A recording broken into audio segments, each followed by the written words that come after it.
According to latest media reports, India has made it a precondition that the foreign vendors competing in the MMRCA tender for 114 fighter jets will also require to transfer the hot engine technology of the fighter jet to develop a new engine for the AMCA program, along with assistance in the development of AMCA fighter jet.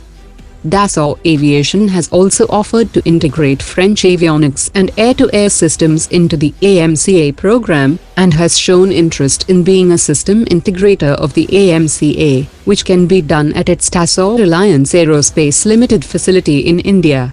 Safran's M88 engine will require a new core section to meet the thrust requirements of the AMCA program, as 47% additional thrust from the existing core of the M88 is simply not possible, due to which Safran has been demanding nearly $1.2 billion in Indian investment in the program.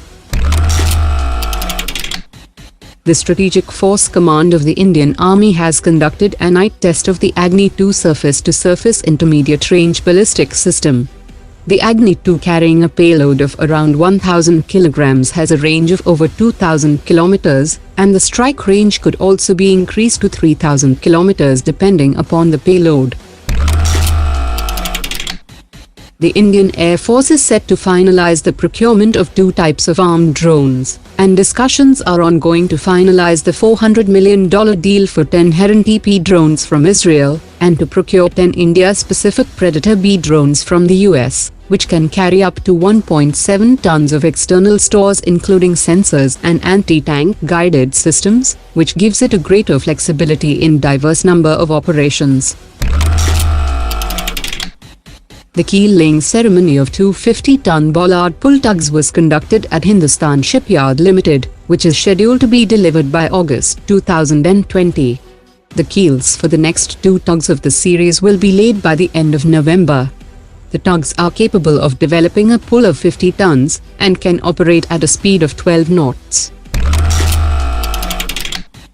Boeing has said that the annual sourcing of key components from India will grow beyond the current level of $1 billion. The Tata Boeing Aerospace Limited is also set to become Boeing's sole producer for Apache fuselages globally, while other companies such as Dynamatic Technologies manufactures the ramp and aft pylons for the Chinook heavy-lift helicopters. Boeing has predicted a demand for 2,380 new aircraft in India, valued at $330 billion over the next 20 years. Indian Navy's P-8 maritime reconnaissance aircraft has successfully undertaken an operational mission for the first time from the Naval Air Enclave in Cochin, which has validated the capability of the Naval Air Enclave to support P-8I operations, and also bolsters the endurance and reach of the aircraft in undertaking maritime reconnaissance missions in the Indian Ocean.